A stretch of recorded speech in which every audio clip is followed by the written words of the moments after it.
આ સ્વામીના સંપ્રદાય એકમાત્ર છે જે કટ્ટર સાકારવાદનો પ્રતિપાદક છે અને કટ્ટર નિરાકારવાદનો કટ્ટરવાદી છે. એકની લાખે ભગવાન નિરાકાર નથી નથી નથી. અરે મારે તો ત્યાં સુધી બોલા વ્યાપક સ્વરૂપ છે એ સાકારની પેટે કામ કરે માટે એને તમારે શું સમજવું? સાકાર. અક્ષરધામમાં પ્રકૃતિ પૂર્તિ પર અક્ષરધામમાં દિવ્ય સિંહાસન ઉપર સદા દિવ્ય સાકાર મૂર્તિ વિરાજમાન છે અને અનંતકોટી મુક્તો એની સેવા કરે છે. આ આપણી ઉપાસના. તમને કોઈ કે તમારી ઉપાસના શું?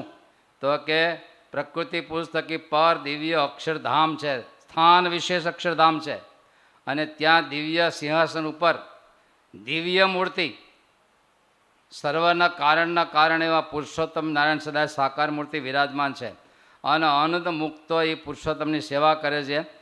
આ અમે અને બીજે તમે મુક્તિ શું માની છે? તો કે આ શરીર છૂટ્યા પછી દિવ્ય અક્ષરધામમાં જઈ અને બ્રહ્મરૂપે કરી અને પુરુષોત્તમની સેવા કરવી એને અમે મુક્તિ માની છે. સેવા મુક્તિશ્ચ ગમ્યતામ. હવે તમને કોઈ ઉઠાડીને પૂછે શું કહો? તમે તમારી ઉપાસના બોલો. પ્રકૃતિ પુરુષ થકી પર દિવ્ય અક્ષરધામ છે. અતિ તેજોમય રે રવિ શશી કોટિક આવે છે ને દિવ્ય. એવું દિવ્ય એક અક્ષરધામ છે. પ્રકૃતિ પુરુષ થકી પર દિવ્ય અક્ષરધામ છે, પહેલું વાક્ય. અને એ દિવ્ય અક્ષરધામમાં દિવ્ય સિંહાસન ઉપર દિવ્ય મૂર્તિ સદા સાકાર દિવ્ય મૂર્તિ પુરુષોત્તમ સદા વિરાજમાન છે. આ અમે માનીએ છીએ. ઉપાસનાનો અર્થ આપણો મત. દરેકના અલગ અલગ મત છે. શંકરાચાર્યનો એક મત છે, પોતપોતાની માન્યતા એ મત કહેવાય. તો આપણી આવી માન્યતા છે. કેવી આવી માન્યતા છે? તો કે આવી માન્યતા તમે શેને આધારે કરી? તો વેદને આધારે.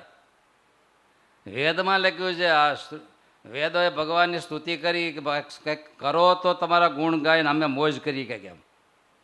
એટલે ભગવાને 100 તો ભગવાને આમ દૃષ્ટિ કરી ત્યાં તો અનંત કોટી બ્રહ્માંડો સર્જાઈ ગયા. હવે 100 ભગવાને જોયું તો એક આંખ જ હશે, બીજું કાંઈ નહીં હોય. બીજું કાંઈ હશે કે નહીં? આવો તર્ક અને વેદના પ્રમાણ મહારાજ ભગવાન સ્વામિનારાયણ વચનામૃતમાં આપ્યું છે. માટે આપણો મત કયો? આપણી માન્યતા કઈ? આ માન્યતા એક સ્થાન વિશેષ માનીએ છીએ આપણે. પ્રકૃતિ પુરુષ થકી ઉપર એક સ્થાન વિશેષ છે, અક્ષરધામ. અને ત્યાં સદાય રાજાધિરાજ અનંત કોટી બ્રહ્માંડનો નાથ, જેના એક એક રોમમાં કોટાન કોટી સૂર્યનો પ્રકાશ છે, અનંત મુક્તોથી સેવ્ય છે એવા પરમાત્મા સદા વિરાજમાન છે. આ આપણો મત કયો? આ આપણી ઉપાસના કયો કે આપણી માન્યતા કયો? અને તમારી મુક્તિ તમે શું માની છે? જૈન લોકો માને છે કેવલિક થવો એ મુક્તિ. શંકરાચાર્યજી માને છે કે બ્રહ્મમાં આપણા આત્માને વિલીન કરી નાખો, ઘટાકાશ મહદ આકાશમાં વિલીન થઈ તેજમાં તેજ મળે પાણીમાં, આ મુક્તિ માની છે. કેટલાકે સ્વર્ગમાં જવું એ મુક્તિ માની છે, કેટલાકે પાતાળમાં જવું એ એવા જ છે, કેટલા સત્યલોકમાં જવું એ, કેટલાકે કૈલાસમાં જવું એ. દરેકને પોતપોતાની મુક્તિ છે. તો આપણી મુક્તિ શું? સ્વામિનારાયણ સંપ્રદાયની મુક્તિ આ પંચભૂતના શરીરને